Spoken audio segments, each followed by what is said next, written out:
Mafia the Old Country is an apt title. Not only does it bring the Mafioso series to the rolling countryside of Sicily, and set it in the oldest part of the franchise's timeline, but it also feels like a game from generations past.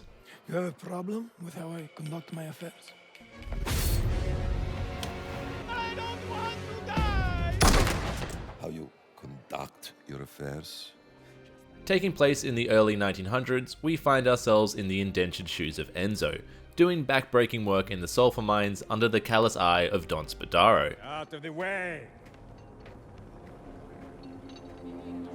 Who is wasting my fucking time?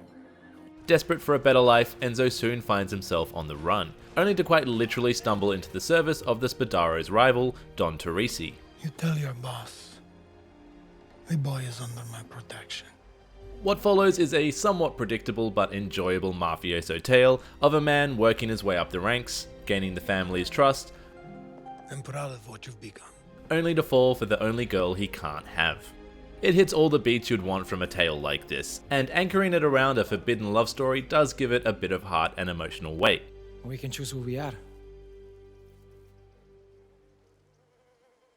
We can. It doesn't take many risks though, and I felt like I saw just about every plot point coming a mile away. Enzo himself is probably the most boring part of the story.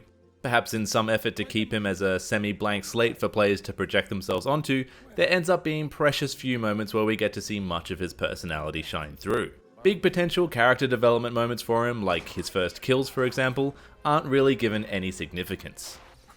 Ma che minchia fu, Cesare? Could be pure gold. Aside from him being aspirational and horny, I want to be with you. it's hard to ascribe much to his character. He certainly seems loyal and wants to be a good guy, but he also doesn't flinch at doing your typical mafia activities, no matter how grisly. And he doesn't seem to feel much one way or the other about it all. Please! It's not until right towards the end of the journey that we get to see much growth, but by the time the credits rolled, I still felt I didn't really have much of a sense of who he was as a person. The rest of the supporting cast do a much better job delivering some character to sink your teeth into, albeit ones that fill some familiar tropes. The overly cocky best friend, La principessa! Business. A man like me has responsibilities. the smug, hateable villain, I'll do it. the sultry, fiery love interest, You'll be lucky if you can keep up. and of course, the stoic but certainly not to be crossed Don. You'll have everything you ever wanted. Everything you deserve. Some solid performances, direction, and writing keep the story ticking along at a good pace, and it's one I did enjoy seeing through to its conclusion. The story is definitely the star of the show here. It's good, even if it doesn't do enough on its own to warrant an emphatic recommendation. It's also a standalone adventure that doesn't tie into the wider series in any meaningful way, beside a few winks and nods here and there. So fans don't really get any essential backstory from this. Now before I go on, it's important to put some context to the Mafia series. The original at first glance may have looked like a 1920s mob-inspired GTA clone, but it featured an open world that was essentially just set dressing, with little more than the main story in it. It still featured some GTA trappings, like a familiar wanted system, but that was more to encourage you to follow the speed limit than to reward you with helicopters to shoot down in your rocket launcher fueled explosive murder sprees. Of course, in the business that is gaming, sequels always need more, so by the time we got Mafia 3, that stripped back approach was gone in favour of a more ambitious but uninspired attempt at GTA's formula that just didn't feel true to the series. The Old Country then represents a surprisingly knowing and sensible hard step back to the series' more story-focused roots, which in an age where AAA game budgets and scope can balloon into the stratosphere seems like a very prudent choice. In many ways, it may just be the only reason we have a new Mafia game at all. Here once again we find an open world that is essentially empty, and now there's no polizia to even worry about while you explore, mostly because it's literally impossible to do anything that would trigger them. So outside of some collectibles to hunt down, there's nothing to do except perhaps take in the quite pleasant countryside and towns of Sicily, which you can now do on horseback. It is a visually well realised world too, with some great attention to detail and the smouldering Mount Etna providing both a beautiful backdrop and acting as a nice visual metaphor for the story's building tension. It's look good. think we should be worried? Worries are for tomorrow. Come on, say a prayer to Santa Barbara if it'll make you feel better. Within missions, you'll find a mix of stealth, shooting, knife fights, and chases/races.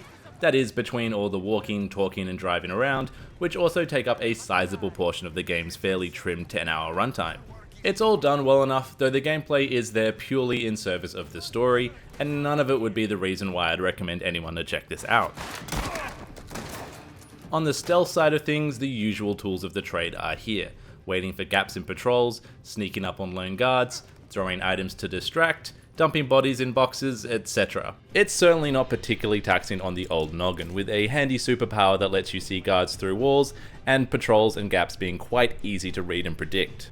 When the action ramps up and the shooting begins, the gunplay is, and I'm already running out of ways to say fine, so I'll just say it's fine.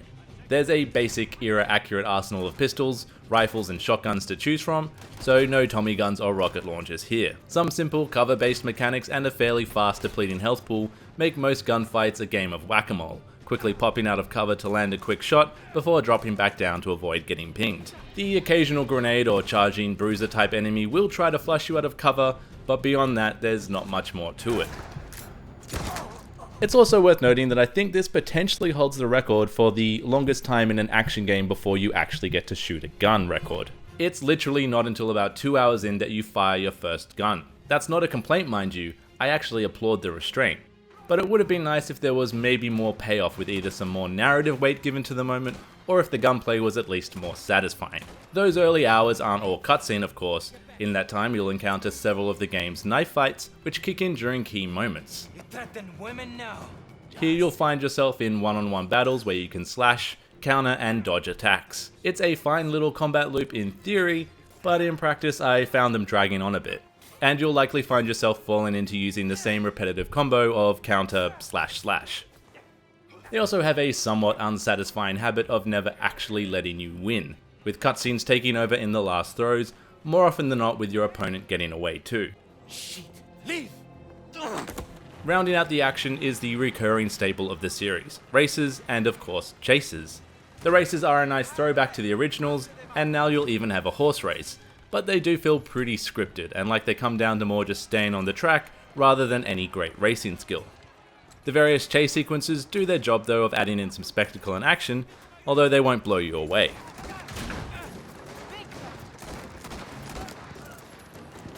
Throughout the adventure you'll also be able to spend cash on various cars, horses, outfits, weapons and such for some borderline useless but still welcome bits of customization. There's also special charms that can be equipped to give you small perks like slightly better aiming or car handling, although they honestly felt subtle to the point of me not noticing any real difference. This may all be coming across a bit negative, but honestly it's all fine. It's just sometimes hard to convey fine in a way that sounds positive. And maybe in a world where 7 out of 10 quote-unquote fine games are often seen as critical failures, and people are less inclined to buy a full-price game than ever before, perhaps fine and safe are more negative words than I'd intend them to be. That all said, I did enjoy it, and I respect the focused ambition of the team to deliver a concise, story-based experience that goes back to delivering what this series is known for.